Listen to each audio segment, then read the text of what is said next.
Hola gente, bienvenidos a Relatos Paranormal B. Yo soy Gabo. Yo soy Alain. Y también les damos la bienvenida a nuestro primer podcast Dando la Cara. Y hoy venimos a hablar de experiencias personales, experiencias que nos transcurrieron en el día a día. No sé si comienzas tú. Bueno, vamos a entrar en materia de lo que queremos lograr con este podcast que van a ver a continuación. Antes de comenzar, como es el origen de todo en nuestro primer podcast, vamos a hablar de cómo fueron nuestras primeras experiencias paranormales. En cuando comenzamos a experimentar cosas del bajo astral, como muchas personas lo dicen, o del otro mundo. Gabo, cuéntanos tus experiencias de cuando eras pequeño. Bueno, como ya está anclado en el canal, ya les cuento mi primera experiencia a nivel paranormal con personajes de bajo astral. Mi primera experiencia, para los que no saben, fue con el hombre del sombrero. Les estaré dejando una pestañita aquí arriba para redirigirnos a ese relato, para que así tengan una idea de cómo comenzó mi vida a nivel paranormal. Ya después de esa experiencia, tuve una experiencia, tenía yo más o menos entre 6 y 7 años. La casa de mis padres estaba en construcción. Y para ese momento no tenía ni platabanda, no tenía placa, no tenía techo, la construcción pues. Y yo me la pasaba jugando ahí solo. Muchas veces bajaba solo a jugar en esa área. Y muchas veces coincidí con un niño vestido de blanco, completamente rubio. No lo tomé a mal, pensé que un niño de otro lado se había metido y quería jugar conmigo. Pero a medida que fue pasando el tiempo, fui creciendo obviamente. Lo dejé de ver, a los 2 años dejé de ver a ese niño. Pasando el tiempo, ya a los 15, 16 años más o menos, me vuelvo a conseguir, no con el niño, sino con 2 niños bajando las escaleras de la casa de mis padres. Obviamente ya estaba construida, ya era una casa de 3 plantas. Bajando las escaleras hacia donde están las habitaciones, quedaba exactamente mi habitación, que era exactamente el área donde jugaba con ese niño vestido de blanco. Yo estoy sentado en el área de la cocina con mi mamá. Estábamos hablando, ella tiene un mesón largo de mármol. Estábamos hablando ahí y de repente volteo y veo a los niños corriendo por las escaleras hacia abajo, hacia donde estaba ubicado mi cuarto. En ese momento le cuento a mi mamá y mi mamá me dice que soy un mentiroso, que aquí, que allá, no me cree. Típico de la madre. Años después, ya yo no vivía ahí, ya yo vivía con la que hoy en día es la mamá de mi hija. Mi hermano me cuenta que estaba con mi mamá hablando en su casa y vio a los niños de blanco corriendo por las escaleras. ¡Caramba! Y cuando tú eras pequeño, cuando tú estabas chiquito, cuando estabas comenzando a ver a este niño, cuando la casa estaba en construcción, tu mamá no te decía nada de por qué estuvieras jugando con ese niño ahí, o qué hacía ese niño ahí. Realmente nunca le conté a mi mamá que yo jugaba con un niño ahí. La única persona que lo veía eras tú. Era yo. Años después, después que nació mi hermano, que ahorita tiene como 23, 24 años, él tenía, años después de que yo jugaba con este niño vestido de blanco, mi hermanito tenía como 2, 3 añitos. Él empezó con la broma de que tenía un amiguito, el amiguito, de lo que hablan todos los niños cuando están pequeños. Y un día, eran como las 7, 8 de la mañana, él se levantó a jugar con su amiguito y se desapareció como por 1 hora, 2 horas más o menos. Es lo que cuenta mi mamá.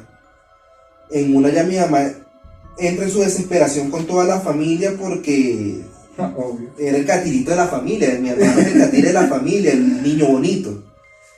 Mi mamá decía que se le habían robado al niño, se lo habían secuestrado.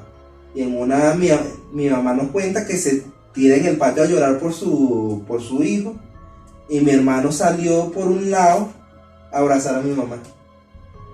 De nada. Y no fue en la construcción, de ese lado de la construcción donde yo jugaba con ese niño vestido de blanco. Fue en el área de otra construcción que actualmente es casa de una de mis tías. Ay, caramba.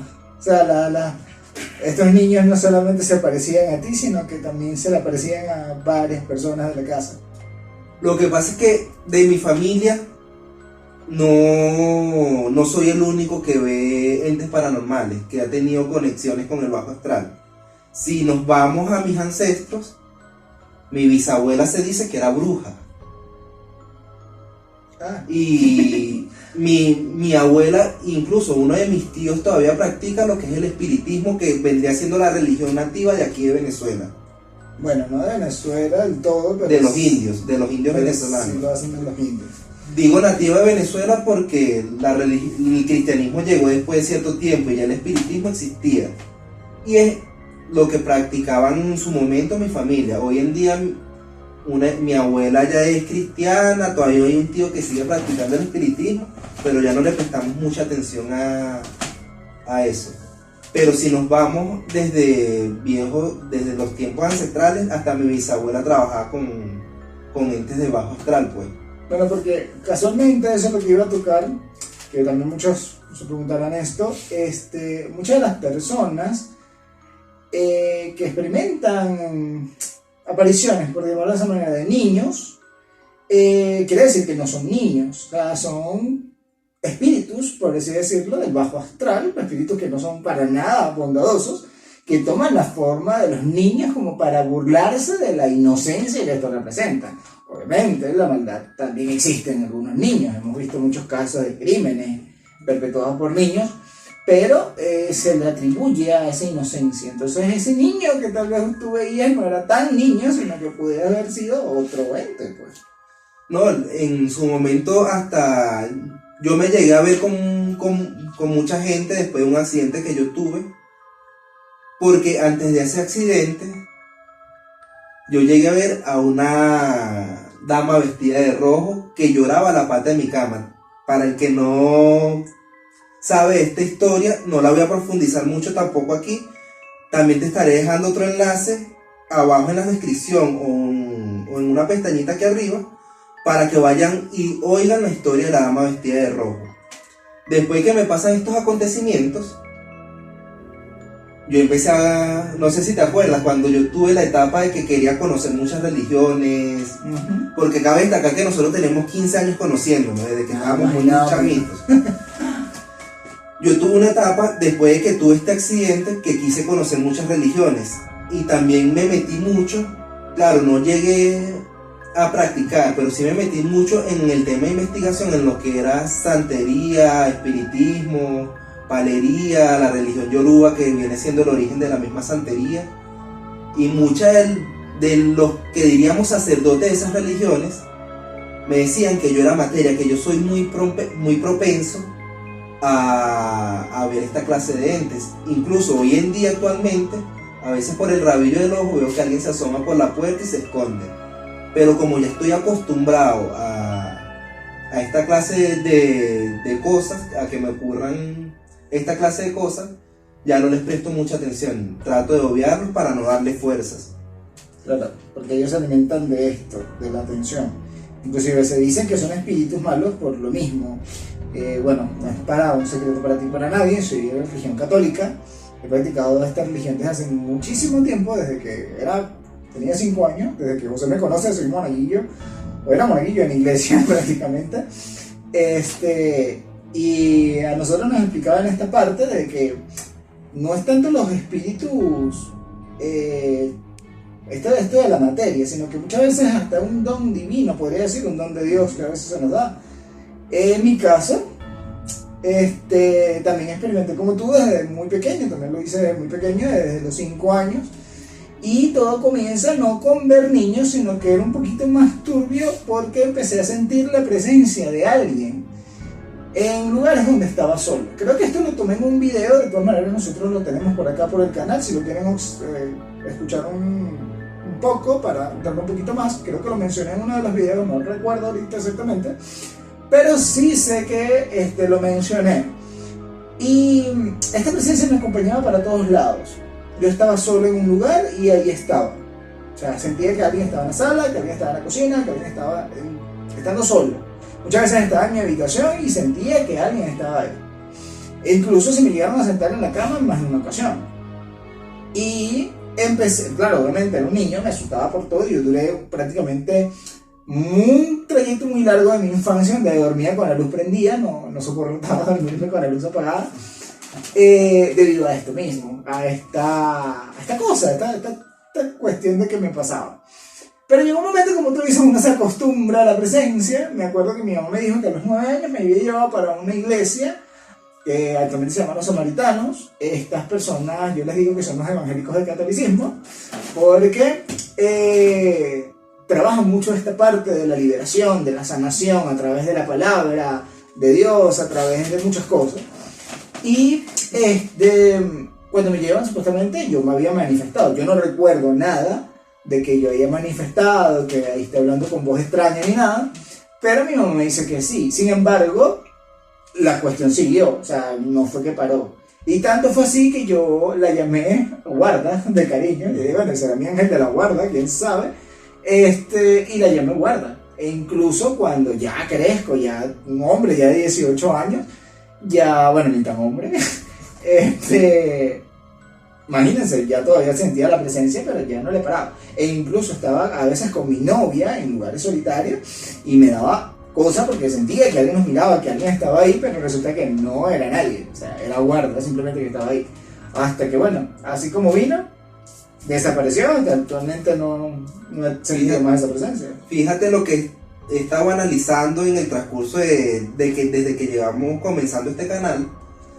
Estaba analizando nuestras historias y todas coinciden en algo, en que ciertamente quizás es un don que se nos dio desde pequeño, porque si al caso vamos, desde mi punto de vista, yo que no he tenido, soy católico igual, pero sí estoy un poco distanciado de la religión, pero a pesar de todo tuve muchos años practicando junto a Alain, Tranquilo que a mí también pasa la misma historia.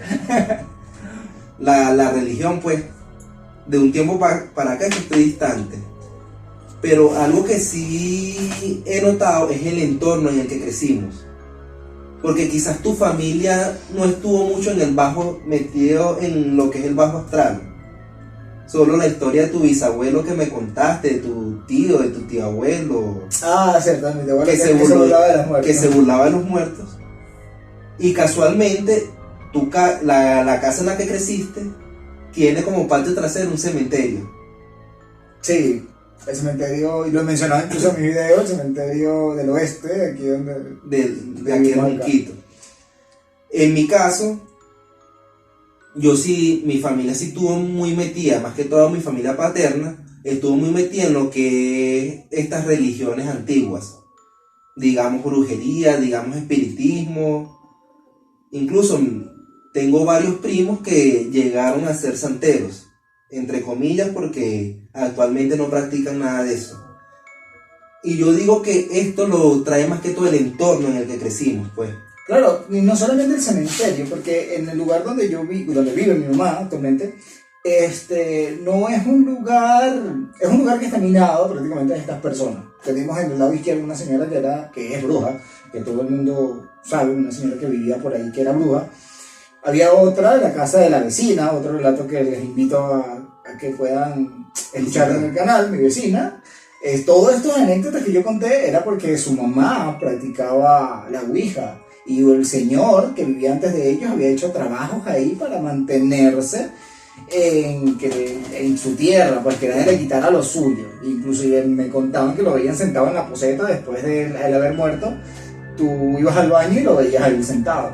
Y más de una ocasión, bueno, yo nunca, gracias a Dios y a todo, nunca me lo topé. Pero sí me llevé varias experiencias, pero por lo mismo. Y alrededor también había mucha gente. Incluso una vez nos impactó mucho porque hace mucho tiempo, tenía yo que aproximadamente unos 11 años, estábamos todos reunidos en la platabanda de mi casa. Para eso entonces, ahorita mi casa tiene 2 pisos, pero para ese entonces ese piso todavía no se había construido. Y estábamos todos hablando cuando de repente vimos un samuro, pero no era un rey samuro, que todo el mundo conoce al rey samuro con un bicho gigante, sino que era más grande que el rey samuro. Era una cosa muy grande que planeó sobre nosotros, nos tapó por completo y se posó, o sea, se estacionó justo en la antena, de estas antenas de antes del televisor, se posó justamente en esa antena del frente de la casa de nosotros, o sea, los vecinos del frente. Y no se movió de ahí hasta que el señor que vivía en esa casa se murió. Apenas se murió el señor, duró 2-3 días ahí puesto el samuro. Nadie se atrevía, obviamente, a subir a la platabanda de que esa cosa estaba ahí. Y asimismo, cuando el señor muere, él se va. Entonces, el entorno, como tú dices, es importante. Y claro, las energías del cementerio del oeste, que desde pequeño siempre veía gente ahí, y mis primos no veían nada, pero yo sí veía gente, entonces claro, y lo digo más que en el entorno, porque a pesar de que yo quise deslindarme de lo que es esa área de mi familia, que trabajaba el espiritismo y todo esto, e intentaron practicar la santería, a donde me fui a vivir, tengo de vecina 2 santeras. O sea, es como algo que, así yo no lo quiera, me sigue persiguiendo. Y ahorita que tengo una bebé digo yo de 4 años, que es mi bebé, mi niña, tengo miedo de que ella viva todas las experiencias que viví yo a través de lo paranormal, de bajo astral. Incluso en estos días estaba hablando con la mamá de mi hija, que la otra vez estaba ella con su primito jugando en la sala de la casa, y en la sala de la casa hay un ventanal. En la entrada de la casa está el ventanal y estaba completamente de noche. Y ambos niños vieron una sombra con un sombrero puesto. Claro que en su momento yo dije que no era nada, la mamá también la hizo pasar por loca a la niña. Y yo se lo estaba comentando, tengo miedo porque más o menos a la edad que tiene mi hija, es que yo tuve mi primer encuentro con el hombre del sombrero. Y puede que se repita la historia. Bueno, pero esas son cosas que uno, bueno, tú como padre no quisieras que te pasara, pero no podemos evitar eso. A lo mejor le toca vivirlo, a lo mejor no, pero bueno. Yo quizás rechacé ese don y mi hija lo tiene, lo heredó mi hija, y quizás es ella la que le toque vivirlo, evolucionarlo. Porque no es que yo haya dejado de ver cosas de bajo astral, las sigo viendo, las sigo sintiendo. Incluso hay momentos en el cuarto que son las 12 de la noche, yo estoy acostado durmiendo y siento que se me sientan en la cama. Ya, sí me pasaba. Me van a disculpar, pero es una palabra típica mía. Le digo, anda al coño de tu madre, y me doy mi media vuelta, me arropo y me acuesto a dormir. O simplemente que desde una esquina del cuarto se me quedan viendo. O por lo menos estos días que no logro conciliar el sueño por completo. Siento que me mueven la cama, siento que se sientan. Son muchas... Pero ya eso lo llevo a que las 2 vecinas hacen sus trabajos de santería arriba, porque mi casa es un edificio de 3 pisos. Las 2 apartamentos arriba donde están las vecinas santeras que viven haciendo sus trabajos activos, que son portales abiertos, que nunca se cierran y van, y por ahí siempre pasa algo. Claro, obviamente mientras más personas hay de esta índole que trabajan estos trabajos, más movimiento a nivel paranormal hay. ¿Okay? Yo respeto mucho la religión de cada persona, yo de verdad siempre he sido respetuoso con esto, tengo amigos de toda clase de religiones, incluso personas que no están inscritas en ninguna religión, pero sí se ha comprobado que donde hay estos tipos de actividades, estos tipos de ritos, estos tipos de celebraciones, siempre hay algo moviéndose. Incluso en las mismas iglesias pasa esto, o sea, no es de ningún misterio de que de repente en una iglesia asusten, no vean, porque se mueven energías, se mueven espíritus dentro de este campo. Pero es interesante. Y por lo menos a mí siempre me decía, incluso mi suegra me decía que es preferible. A ver, ¿qué me opinas tú de esto? ¿Qué prefieres, José? ¿Dormir en un cementerio o en una iglesia? Ninguna de las dos. Aunque ya te puedo asegurar que he dormido en más de una iglesia y dicen que espantan, pero yo duermo como una roca. ¿Y en el cementerio? En el cementerio, que dicen que mucha gente prefiere dormir en el cementerio porque ahí no aparece nada. Eso es mentira. No, en el cementerio sí aparecen cosas. Una de las tantas cosas que siempre hemos querido narrarles en las historias es que Alejandro y yo hubo un tiempo en nuestras vidas que estuvimos trabajando el área religiosa dentro de un cementerio. El área religiosa era como la mano derecha del sacerdote católico que se dedicaba a hacer exequias, a hacer responsos, que son las oraciones que se le hacen a los difuntos. Es un ministerio. Es Actualmente incluso yo lo estoy haciendo, actualmente lo hago, pero no como antes, que me dedicaba por completo debido al trabajo y todas las ocupaciones que uno tiene, pero sí todavía cuando me llaman lo hago. Y es un ministerio, es como el servicio de darle ese último adiós o esa última plegaria a Dios por esa persona que fallece. Y José, bueno, estuvo muchísimo tiempo conmigo. Como 8 años más o menos. Haciendo esto en la iglesia. Yo soy muy bochinchero, eso a todo el mundo le ha quedado claro. Un día me conviché con los de seguridad del cementerio, los que trabajaban en aquellas épocas. Vamos a hacer una parrilla, a nosotros nos decían los padrecitos, porque andábamos con nuestras albas, como tal cual un sacerdote, pero sin, ¿cómo es que se llama lo que...? La sotana. No, la sotana no, el trapo ese que se colocan aquí indados, que los diáconos se lo colocan de lado y el sacerdote se lo coloca. Ah, ese es el... Ay, no es sotana, no. La sotana es el clerina.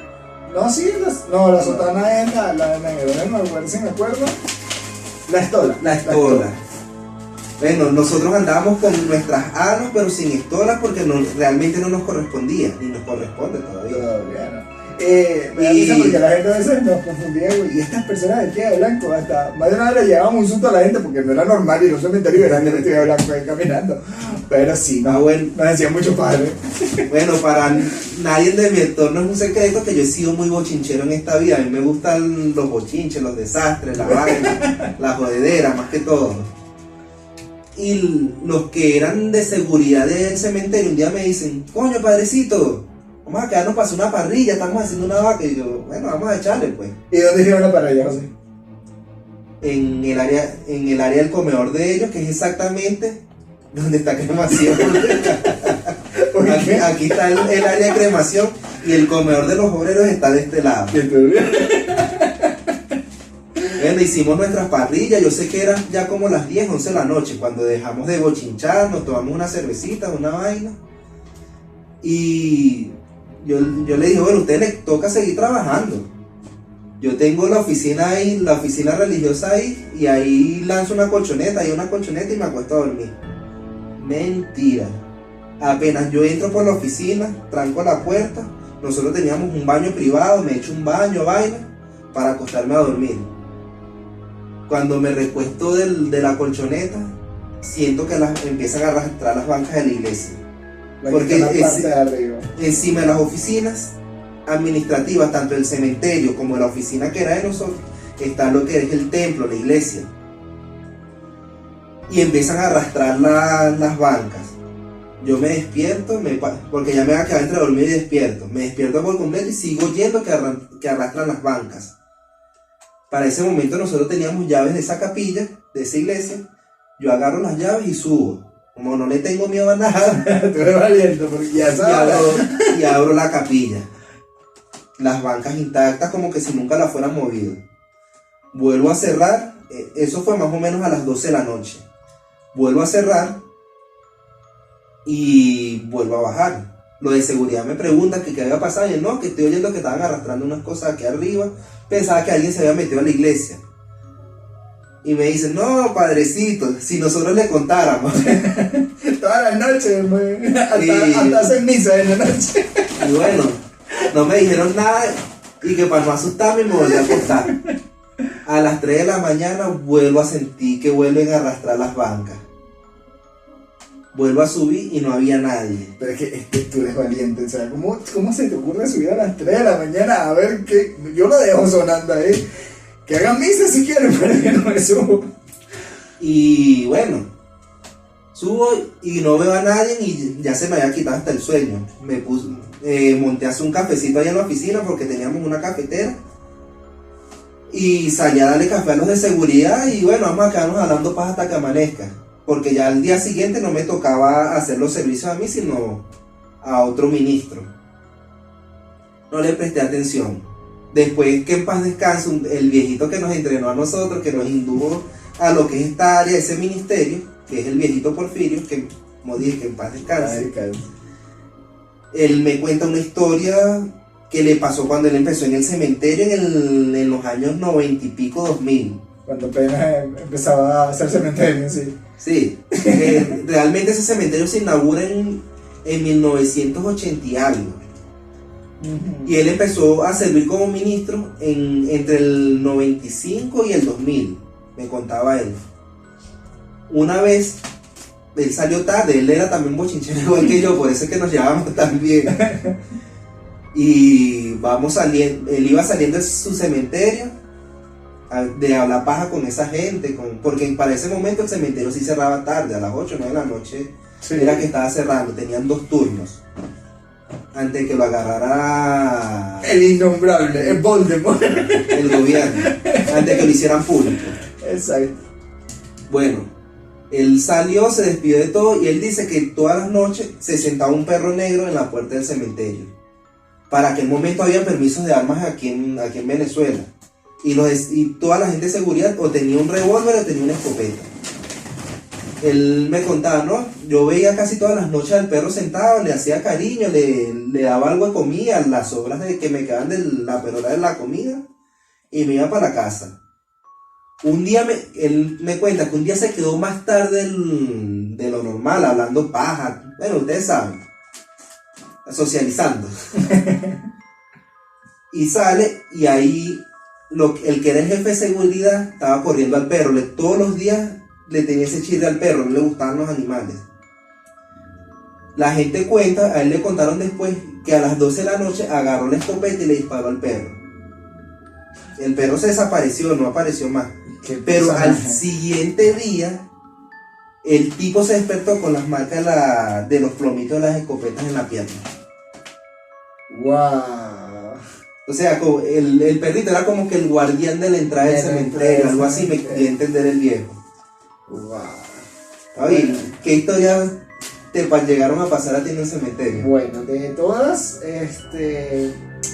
las que más me tocó, porque obviamente todo lo que tú has dicho, una vez incluso me mandaron a uno de los vigilantes también tarde, bueno, no era tan tarde, pero sí era más o menos tardecita.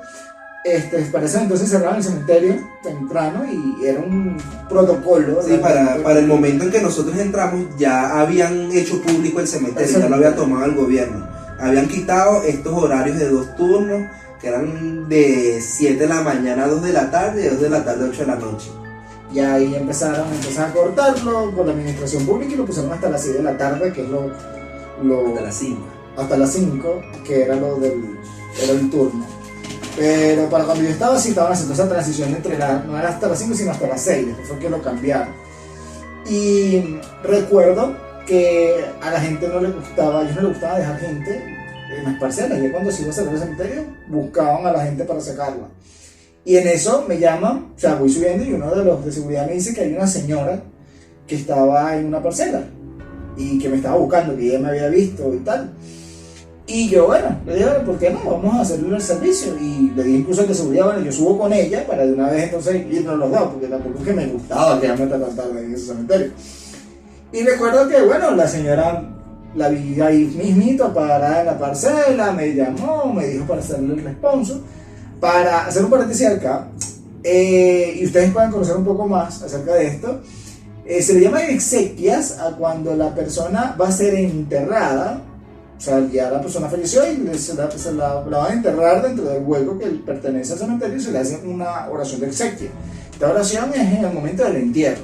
Y los responsos son oraciones que se hacen dentro del catolicismo, ya cuando la persona está enterrada y ya lleva mucho tiempo en el cementerio. Tampoco que vamos a exhumar cadáver y sí, mira, vamos a hacer otra vez, no.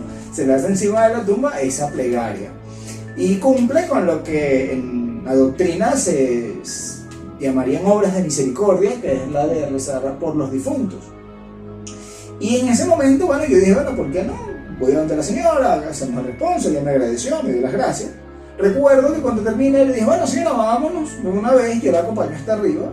Y ella me dijo, bueno, chévere, pero antes, padrecito, espérese un momentico, yo voy a terminar de hacer unas cosas acá en la tumba para irme.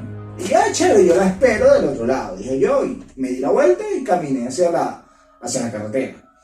Y cuando mi sorpresa es que cuando volteo para llamar a la señora, no había nadie.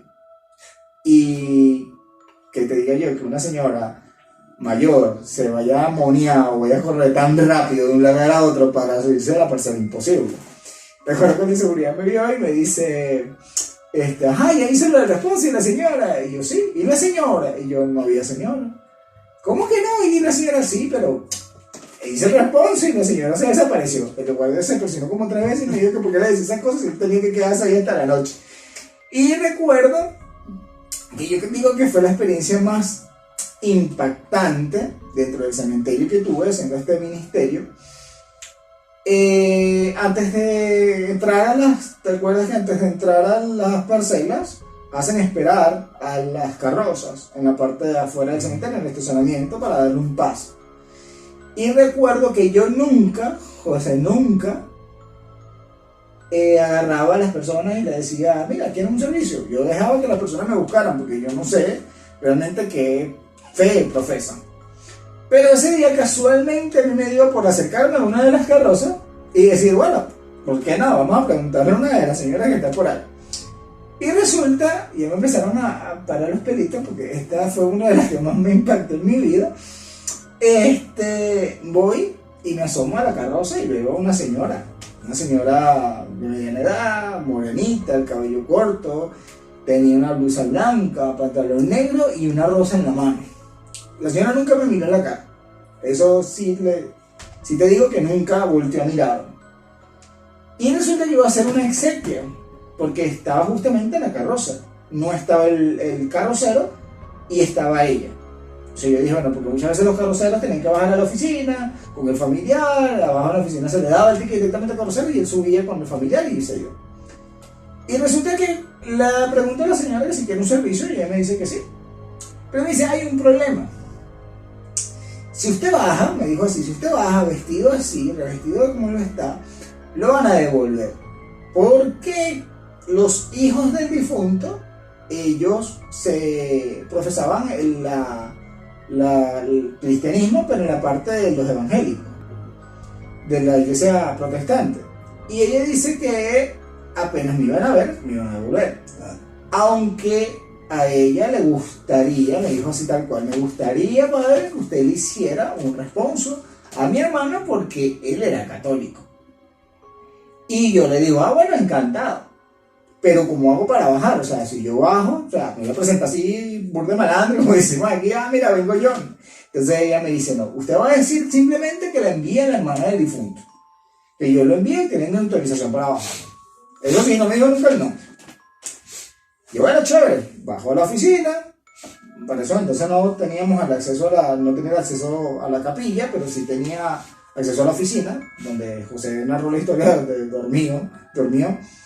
Y en ese momento me revisto y todo lo demás, chévere. Y cuando salgo, sí noto que no hay nadie en la parte del copiloto de donde está la carroza. Y espero, no, nadie. No estaba ni el chofer ni la señora. Por la mente se me pasó fue que, bueno, se bajaron a hacer el papeleo. En eso, cuando llego a la oficina central, donde dan los pases y todo lo demás, veo que el carrocero, efectivamente, sale con el ticket. Y yo, los de la oficina, ya me habían notificado anteriormente que habían 3 entierros. El viejito Porfirio, que estaba en ese momento conmigo, y él me había notificado también de que habían varios entierros ese día. Habían como 3, 4, si mal no recuerdo. Y yo me ofrecí a hacerle ese, porque era el primero que estaba, y dije, bueno, chévere, vamos a hacerlo. Y resulta que el viejito Porfirio me dice, bueno, señor, cuando subas, haces el otro, yo hago el otro que viene, y ya nos vamos a esta broma. Y yo, bueno, chévere. Resulta que acontece que cuando localizo otra vez a la carroza, veo que el chofer se va a montar, pero no hay nadie en el copiloto, o sea, no había nadie al lado de él. Y yo todavía con la broma de que, ¿dónde estará la señora? En eso me acerco al hombre y le digo, mira, ¿será que me puedes dar la cola? Porque el entierro era en Astrejó, y la Astrejó era una parcela que queda casi a las últimas. Eso queda lejísimo, o sea, la última de las parcelas. Dale la vuelta al abecedario 3 veces. Exactamente, eso era horrible. Ahorita creo que hay otra nueva que es la 3G, una cosa así que es más abajo todavía. Pero para ese entonces esa era la más profunda. En eso, Me dice, claro que no, ¿cómo no, padre? Móntese, porque el familiar, me dice así, uno de los familiares va a bajar no va a bajar con la carroza, sino que va a bajar aparte. Y yo todavía te digo, es la señora, digo yo, chévere. Me monto en mi carroza y bajo. Justamente, todos los familiares pasaron por delante de la carroza y el último que salió fue la carroza. En eso, cuando llega la carroza, ya estaban los familiares abajo esperando. Y efectivamente, chamo, abro la puerta del garaje, chavo, y de repente hago así. Y el tipo, un tipo gordo, que no sabe dónde apareció, me dice, disculpe, padre, váyase por donde vino, porque nosotros no creemos en lo que usted va a hacer acá. Y yo le digo, mira, pero ¿cuál es el problema? ¿Cuál es el inconveniente? Y se dice, no, porque nosotros no creemos en lo que usted va a hacer. Y le digo, mira, yo no bajé aquí porque me dio la gana, a mí me mandaron para acá. Entonces ni siquiera lo mandó. Y yo, la hermana del difunto, una señora morena, y le empecé a escribir tal cual. El cual es mi sorpresa, que el hombre se para, se va para donde una señora que estaba en la parte de atrás, vestida de rosado, me acuerdo que tenía una blusa rosada, y de regreso me llaman al pastor y llaman a un poco de gente y empiezan a conversar secretías ahí entre ellos. Y chamo, no veo a la señora por ningún lado. Y todavía digo, oye, la señora fue que a lo mejor hay familiares que no presencian el acto del entierro porque es muy doloroso y a lo mejor digo, bueno, era su hermano y la cuestión, no le iba a bajar. En eso se me acerca la señora y me dice, padre, ya hablé con el pastor. Y en ese momento también se acercó el pastor. Ya hablamos, ya cuadramos. Aquí hay gente católica, hay gente que le va a responder. Y eso sí, cuando usted termine, entonces bueno, porque somos sus hijos y queremos también darle una oración por nuestra parte, el pastor lo va a hacer mientras se está enterrando, o sea, mientras está bajando la urna ya que se la están colocando en el hueco. Y yo, bueno, perfecto. Pero no me dice más nada. Sí me mira raro y todo lo demás, pero no me dice nada. Empiezo a hacer yo la exequia y todo lo demás. Empiezo a leer una cita del Evangelio, a explicar, darle esas palabras de consuelo de lo que decía el Evangelio. Y no veo a la señora, chamo. Y miro para todos lados y sigo sin ver a la señora. Y yo todavía, bueno, la señora no bajó. Cuando termino la exequia, se me acerca la mujer otra vez con un sobre de dinero. Pero yo le dije que yo no aceptaba dinero porque eso es un servicio que se da gratuito. Si la persona te quiere dar, bueno, yo después aprendí por un sacerdote amigo que no lo recibiera, porque si no lo recibe sería un insulto a ese agradecimiento que le están dando. En eso la mujer me dice, oye, usted realmente es un hombre de Dios. Claro, ella me está hablando y yo estoy pendiente del carrocero porque yo no me iba a calar a subir desde la última pasada del cementerio a pie. Y ella me dice, padre, ¿sabe qué? Le tengo que decir algo. La supuesta hermana de mi papá, tiene que saber usted que mi papá fue el último de sus hermanos en morir. Mi papá no tenía hermanos vivos. La última hermana que tenía mi papá se murió hace 2 años. Y fue tal cual le acaba de describir usted. Ella empezó a decir un poco de broma. Yo no le paré realmente lo que ella me dijo. Yo lo único que dije fue, le di las gracias, le pegué en el hombro, le di un abrazo y le dije muchas gracias de verdad. Me despedí del pastor como pude y salí corriendo, chamo, hacia donde estaba la carroza y me monté en la carroza. Me acuerdo que me monté con la mano así para no mirar a la ventana. Y el carrocero me pregunta, padre, ¿usted se encuentra bien? ¿Usted está pálido? ¿Se le bajó la tensión? Y yo le digo, mira, usted lo que necesita es sacarme de aquí de esta broma porque yo me quiero ir para mi casa. Me deja a la oficina, por favor, porque yo me voy. Pero padre, cuéntame, me decía él, porque de verdad que lo veo muy mal. ¿Se siente bien? Le doy algo. Y yo, no, tranquilo. Pero no me va a contar. Yo le digo, mira, tanto felicité. Y yo le digo, mira, chico, ¿sabes que cuando tú viniste, yo vi una señora que estaba sentada acá y me acaban de notificar que la señora murió hace 2 años? Y yo la acabo de ver ahorita y acabo de hablar con ella. El tipo, claro, se asustó y mira, ahora yo tengo que hacer otro servicio, ahora yo no voy a estar solo, ahora no voy a dejar de mirar para el lado porque voy a pensar que la señora estaba acá. Y claro, yo pendiente también de que hubiese bajado la mano y mirado una parcela y encontrarme a la señora diciéndome no. Entonces me acuerdo que cuando llegué a la oficina estaba el viejito Porfirio y él me dice, mira Alejandro, te tocó un entierro en la I. Y yo le digo, le toca a usted un entierro en la I porque yo me voy aquí, yo no quiero pasar nada del cementerio. Y si te sientas, mentira, duré 2 meses sin pisar el cementerio porque me daba miedo.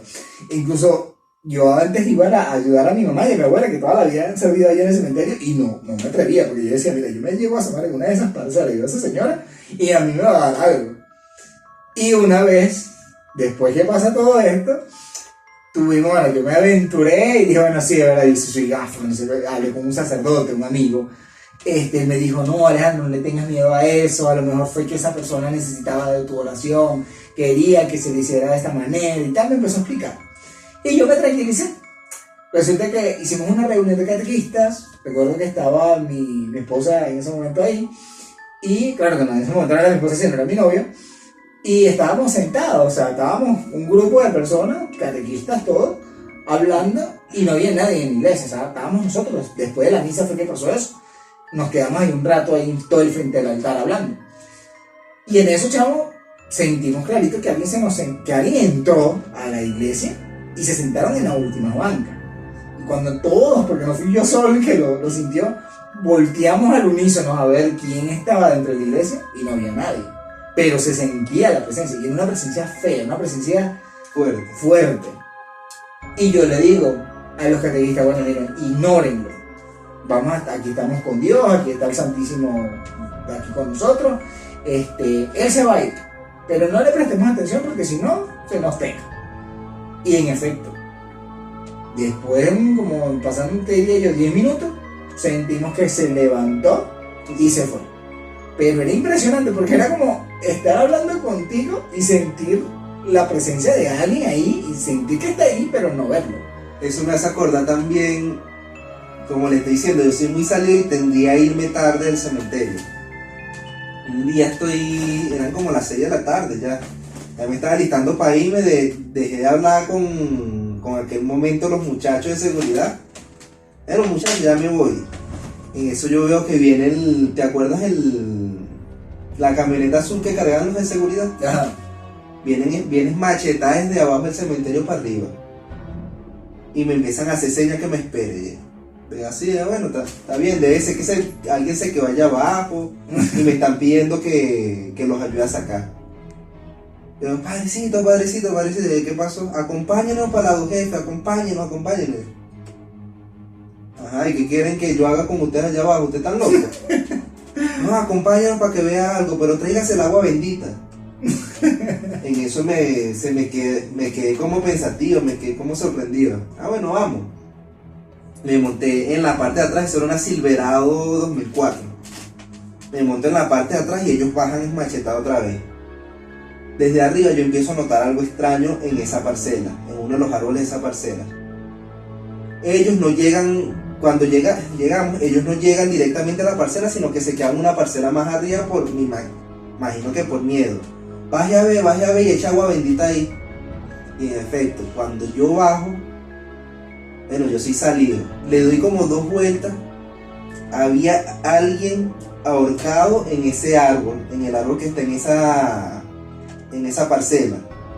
Había alguien ahorcado guindando. Pero en la rama, donde se supone que debería estar la soga amarrada, no había mecate. Y aparecía el tipo ahorcado así. Yo creo que lo vi, porque ya me hace recordar esa otra. Yo creo que ese mismo de la F lo vi, porque una vez también me tocó hacer un responso. Claro que esta vez lo vi yo solo, no había nadie alrededor. Iba subiendo casualmente por esa parcela y, chamo, cuando veo, no lo detallé, pero sí vi el bulto guindando. Y yo dije, no, pero de verdad, yo no voy a... Yo me acuerdo, para el que no conoce lo que es el catecismo de la Iglesia Católica, hay una parte del catecismo, no sé en qué artículo, en qué página, en qué vaina, que dice que a los que se quitan la vida no tienen derecho a ninguna bendición por parte de Dios porque se están quitando la vida. Yo por esa parte comúnmente la tendría a obviar porque nosotros los humanos no somos quienes para negarle la bendición de Dios a nadie. Y si esa persona que se quitó la vida la necesitaba, hay que dársela. Yo me acuerdo que en aquel momento yo saqué mi libro de exequias, porque quizás fue que no le hicieron una oración, pues. Saqué mi libro de exequias, busqué el evangelio para las personas que se quitan la vida por su propia mano, y empecé a rezar y le eché un poquito de agua bendita a todas las tumbas que estaban alrededor. Y desde ese momento esa gente más nunca lo volvió a ver. A lo mejor era eso, necesitaba algo, o era algo malo, y tú con las oraciones lo corriste. Así es. Incluso me acuerdo también mi primer día de muertos en el cementerio. Para aquel momento, que en paz descanse, mi abuelita ya había fallecido. Y yo llegué a las 6 de la mañana porque el viejito Porfirio, que también en paz descanse, el viejo fastidioso ese, él me decía, llega temprano porque al golpecito de la mañana ya la gente está entrando por coñazo. Bueno, sí va, llegué a las 6 y me senté en la tumba, con la intención de sentarme en la tumba de mi abuela, desayunar ahí, hacerle su oración, hablar un rato con ella. En lo que voy bajando a la terraza donde está enterrada mi abuela, que por si es la misma donde está enterrada Porfirio, siento que me sisean. Y bueno, yo no me llamo así, porque yo soy pedante, yo también. Y seguí el largo, y de repente siento que me gritan a la parte del oído, padrecito. Cuando volteé así me pasó un celaje a todo lo que da. ¡Qué pinga, Dios! No, ahí me persigné como 3 veces y seguí mi camino. Porque claro, los que ya estábamos en ese camino, teníamos que perderle de una manera u otra el miedo a esas cosas, pues. Claro, y muchas veces es la oración, muchas veces son personas que necesitan esa parte de Dios, digo yo, porque a mí también me pasó algo similar, justamente en la parcela de Porfirio, yendo a visitar a Porfirio, porque eso fue algo que yo hablé con él desde hace mucho tiempo cuando estaba vivo, y yo le decía, mira Porfirio, cuando tú te mueras, yo lo que voy a hacer es venir a visitarte. Cuando yo pueda, yo me acerco a verte, ¿no? Y él me decía que sí, porque él también decía que, ya les un dicho que muchas veces él rezaba mucho de estos rezanderos. Él me enseñó incluso a hacerlo por la casa, hacer los novenarios de los difuntos. Y recuerdo que él me decía que muchas veces las personas que rezaban mucho, no había nadie que rezara después por ellos. Y yo le dije que no iba a ser así, que yo lo iba a visitar y tal. Recuerdo que una vez fui a la parcela, justamente en esa parcela, y también me llaman. Yo veo una señora primero que está parada ahí en una de las tumbas, y no le paro mucho porque, o sea, hay gente, o sea, que visita a sus difuntos. Pero en eso, estoy haciéndole la oración a la tumba del señor Porfirio y volteo nuevamente y no hay nadie. Y no le paro. Bueno, la señora se fue, X. Pero en eso, tal cual, me volteo y sigo, después que termino y me quedo un rato ahí en la tumba, me llaman otra vez, me dicen padrecito. No dicen padrecito, me dicen padre. Y volteo y no hay nadie. Mi reacción fue, mira, si vas a venir a fastidiar, de verdad te agradezco que te vayas. Y si no, vuélveme a llamar y yo voy y te hago una oración. Y me volteo y sigo lo mío. A los 5 minutos, padre. Me volteo, no hay nadie. Lo que dije fue, bueno, voy a ir al lugar donde estaba la señora parada, que más o menos recordaba en qué sitio estaba, y fui hacia la tumba de esa persona y le hice un rezo. Y automáticamente, o sea, más nunca, de ese día no me asustaron ni me llamaron. Pues. Eso sí, hay tumbas que sí son extrañas. Por lo menos... Disculpa, antes de continuar vamos a hacer un pequeño resumen. Ok, sí.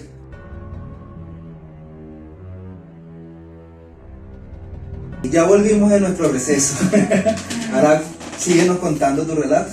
Bueno, quedamos en lo de las tumbas, que hay tumbas extrañas. No solamente pasan estos fenómenos con personas, o sea, con fantasmas ahí, sino que también hay tumbas que emanan energía rara, energía negativa, posiblemente porque alguna de estas personas haya hecho un trabajo, haya hecho algún conjuro, alguna cosa sobre las tumbas. Una de las experiencias que les iba a contar antes del receso era que una vez me tocó hacer una exequia en una de las primeras parcelas del cementerio. Fui, hice la exequia y de repente cuando voy de camino me topo que de repente no sé si has sentido alguna vez la sensación de que alguien te va a hacer daño, que alguien se te va a arrojar encima tuyo y te va a agarrar y te va a hacer algo mal. En ese momento que voy caminando, justamente sentí esa sensación y sentí como si alguien me hubiese agarrar y me quería hacer daño en ese momento. Y en ese momento mi reacción fue taparme los ojos así y decir así como que ¿qué pasó?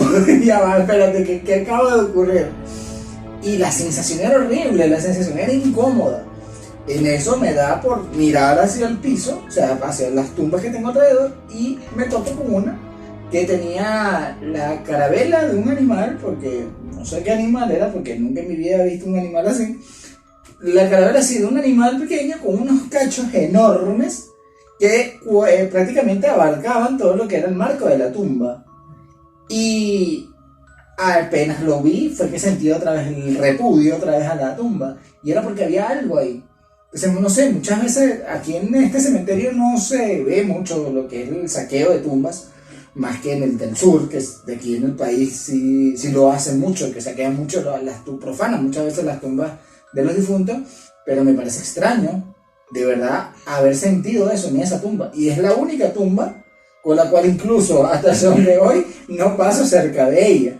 Aunque no sé si todavía los cachos están ahí, porque realmente no me ha interesado tampoco investigar más de allá y ver si todavía sigue, pero sí me ha pasado eso. Aunque yo no me iría más por el saqueo de tumbas, porque saquear una tumba aquí en el cementerio del oeste, aquí arriba en el Junquito, es completamente difícil. Hay que sacar como 3 metros de tierra, más las placas de cemento que pesan 1 tonelada. Pero yo sí me arriesgaría a que quizás la persona que ahí descansa trabajó la mala energía, pues trabajó la brujería o trabajó con entes del bajo astral. Sí, posiblemente, que es lo más probable, que hayan hecho un conjuro o algo en esa tumba y yo lo haya percibido. Porque yo tengo amigos que trabajan lo que es la palería, que diríamos que es una mezcla de la religión yoruba, la santería y las creencias afrocubanas. Sí, creo que me voy por ahí. Corríjanme en los comentarios si no estoy en lo correcto, pues. Pero tengo un amigo que trabaja la palería y él trabaja con tierra de muerto, pues. Él incluso varias veces me llegó a pedir, yo estando dentro del servicio, qué posibilidades habían dentro de lo que yo hacía, que le sacara tierra de muerto de alguna tumba para llevársela a él. Obviamente le dije que no me ofrecí para eso. Pero él sí me insistía mucho. Agarra tierra de muerto de una tumba y anotas el nombre del muerto. Y eso siempre me llamó la atención, pero es cosa que en ese momento no se me dio la curiosidad por saber, pues. La llamada tierra de muerto es dentro, o sea, tierra de la tumba superficial o la tierra de debajo. De la tumba, o sea, descansa el muerto, la tierra que está arriba, puede ser cualquiera. Tú agarras y echas ahí y para afuera. Porque el cementerio sigue, a pesar de que esté el muerto ahí, sigue siendo considerado camposanto. Y todo lo que tiene que ver con santidad, los brujos lo utilizan mucho, pues. Obviamente. Me acuerdo también que otro amigo, incluso yo estando dentro del servicio, dentro de la misma iglesia, cuando nos hicieron ministros, el carajo me preguntó que si le podía llevar hostias consagradas para él hacer sus trabajos.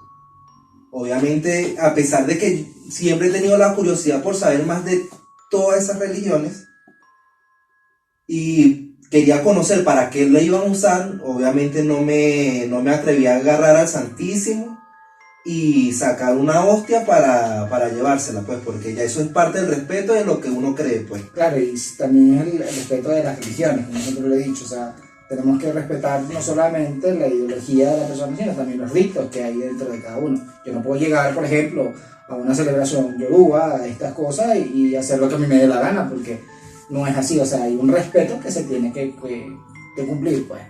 Pero eso sí me parece interesante de esto de la tierra y todo. Y sin embargo, ahí es donde voy al principio de la historia con los vecinos santeros y paleros. Ellos me llegan a decir que eso es un portal que al momento antes de tú morir tienes que cerrar. O cuando tú ya decides dejar de trabajar en eso, cierras tu portal. Pero mientras esos portales sigan abiertos, las malas energías y los espíritus negativos van a seguir saliendo por ahí, según a lo que me han comentado. Eso es como cuando tú dejas una ventana abierta, que entran los mosquitos, las moscas y todo, y hasta que no la cierras. Es lo mismo que pasa con la Ouija. Tú estás jugando, nos reunimos aquí a jugar con la Ouija. Si nosotros no cerramos la sesión, todos los espectros del bajo astral nos van a molestar hasta que vengamos nosotros mismos. Podemos cerrar la sesión hasta que nos digan que sí, no nos van a dejar de molestar. Y eso sí a ellos les da la gana decir que sí. Porque podemos pasar 2 días jugando y ellos van a seguir. No, porque a lo que yo tengo entendido y a lo que yo he investigado por mi parte, ellos siempre les van a gustar venir a este lado del plano astral, alimentarse de las energías negativas de las personas. O sea, mientras más triste o más negatividad haya en tu cuerpo, ellos van a seguir siendo más fuertes. Claro, obvio, porque se alimentan de eso. Que por eso es que en mi fe dicen que no soportan el amor, porque el amor es una creación que aparte que Dios mismo es el amor en esencia, no lo soportan porque no se alimentan de eso. Por eso es que el miedo, me había comentado un amigo sacerdote, me había dicho también que el miedo era eso, el miedo es la duda de Dios. Entonces al dudar, al tener miedo, al sentirte desprotegido, estás dudando de Dios y por eso ellos se alimentan de eso. Completamente de acuerdo contigo en eso. Se me olvidó lo que te iba a decir. Bueno, desde mi punto de vista, desde mi perspectiva y lo que me ha pasado a mí, en el momento en que yo dejé de tener miedo a las entes del bajo astral, dejaron de tener dominio sobre lo que me podía ocurrir, pues, por lo menos el hombre del sombrero. Yo pasé desde los 5 años hasta los 15 años teniéndole miedo a ese ente. Y cada vez que podía se me arrojaba, me privaba, muchos me decían que era parálisis del sueño, muchos me decían otras cosas, pero casualmente siempre ocurría a las 3:30 de la mañana. Justo a la hora... El día en que yo dije, ¿qué vaina aquí? ¿Qué vaina pasa aquí? Ya yo tengo que dejar de tenerle miedo a esto, ya... Si yo no lo permito, ellos no me pueden hacer daño. Obvio. Pues, ese día que dejé de tenerle ese miedo, respeto sí les tengo, porque todas esas entidades nos acompañan. Pero el día en que dejé de tenerle miedo, ese día me dejaron de asustar.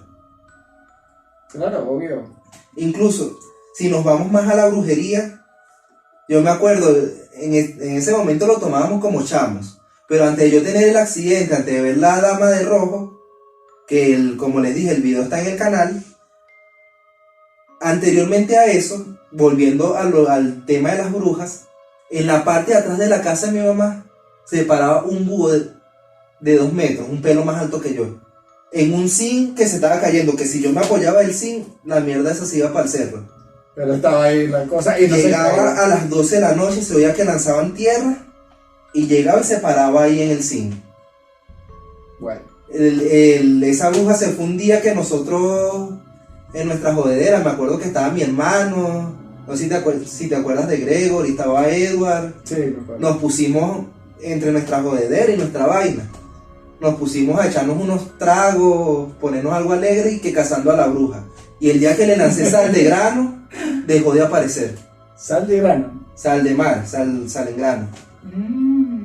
Sí, porque eso también, mira, mi abuela me contaba que hace muchísimo tiempo también apareció una bruja en la casa y ella no sé qué manía tienen de caer en el zinc de los techos de la gente. Y ella me comentaba justamente eso, que una vez ella sentía un pato, como cuando un pato cae y empieza a caminar, y ella lo atribuyó a una bruja automáticamente. Una vez mi abuela le dio casa, me dice mi abuela que agarró una tijera, porque en ese momento no tenían crucifijos, y lo puso en forma de cruz en la parte de arriba del techo, y sin embargo cayó, y en el momento que cae, mi abuelo dice que eso era como un imán que no le iba a dejar después salir. Sin embargo, cuando mi abuelo sale, dice que ve no un animal, sino una especie de mutante, animal humano, porque tenía los cabellos largos, pero tenía plumas, en vez de tener... algo así como le dicen los mexicanos, un nahual. Un nahual, tal cual, como lo que dicen nuestros amigos mexicanos. Y mi abuela dice que con la misma, antes que se fuera, antes que saltara, porque la bicha dice que de repente ni siquiera lo miró, sino que siempre estuvo de espalda, pero mi abuelo decía que sentía la mirada igual. Él le dijo, vas a venir a buscar sal al día siguiente. Y casualmente la bicha se fue, y al día siguiente, a las 6 de la mañana, una vecina de mi abuela me dice que fue a pedir sal y que se había quedado sin sal. Y mi abuela conectó todo y dijo que era ella. Y obviamente esa señora se conocía en el barrio como la bruja del barrio, pues. Bueno, un amigo mío palero, yo tengo experiencias de brujas y mi papá también. O sea, experiencias que relatar, pero la diremos en otro podcast. Pero el amigo mío palero una vez me comentó que cuando me apareciera una bruja, porque en la casa en la que vivo actualmente vivían asustándonos, pues. Cuando me volviera a aparecer una bruja, me dijo que tratara de tener el grano de mostaza. Tuviera granos de mostaza en la casa en cantidad, y cada vez que se apareciera se lo tirara al techo. Y eso iba a permitir que la bruja se quedara ahí hasta que amaneciera. Y una vez amanezca y la bruja todavía sigue recogiendo los granos de mostaza, se muere. Ah, caray. O que le lanzaron una ropa íntima mía sucia, que eso la iba a amarrar al sitio. O sea, que las granas de mostaza es como que están obligadas A recoger granito por granito. Él me decía, o sea, si le lanzas un puño, en tu puño caben 5.000 granos de mostaza, ella hasta que no recoja granito por granito y los ponga en cierto sitio, no se va a ir. Porque si a nivel religioso nos vamos, el grano de mostaza tiene que ver mucho con lo bíblico. Sí, con la fe y la Con la religión, fe el grano de mostaza. También lo hablaremos en otro podcast. Sí, porque ya se nos está poco. acabando el tiempo y hay que cortar. Ok, bueno, de verdad que encantado con el podcast del día de hoy. Hay muchas historias más por narrar y por contar, pero es que no nos va a alcanzar el tiempo tampoco y tampoco lo queremos aburrir a ustedes. De verdad que muchísimas gracias si se quedaron hasta este punto del podcast escuchándonos, y nos gustaría también saber sus experiencias, a ver qué cosas también les han pasado a ustedes referente a sus primeras experiencias paranormales. En la descripción les estaré dejando un correo electrónico para que ustedes nos manden sus experiencias para así poderlas relatar en los videos comunes del canal. Por cierto, que pedirnos, eso es algo que me pasa. A lo mejor ustedes me notan un acento argentino a la hora de narrar los podcasts, pero eso es una manía que tengo. Fíjense que ahora estoy hablando completamente normal, o sea, con mi acento, pero son cosas del personaje, diría yo, o algo que me sale en el momento de narrar las historias. Pero bueno, sin nada más que decir, muchas gracias por prestarnos su atención. Suscríbete abajo, dale a la campanita para que te avise los videos que nosotros estamos publicando regularmente y para que estés al tanto de todo lo que se hace en el canal. Y regálame un like y danos un comentario, alguna experiencia tuya. Si no nos las envías por el correo electrónico, nos las puedes agregar por los comentarios y nosotros te estaremos leyendo y dando like. Acuérdense que eso nos ayuda muchísimo también para seguir haciendo este tipo de programas para ustedes y distraernos también un poco sobre todas las cosas y conocer un poco más sobre estas cosas paranormales. De verdad, muchísimas gracias, que tengan unas felices y lindas pesadillas, y se despide Alain, Gabo, y nos vemos en la próxima. adiós.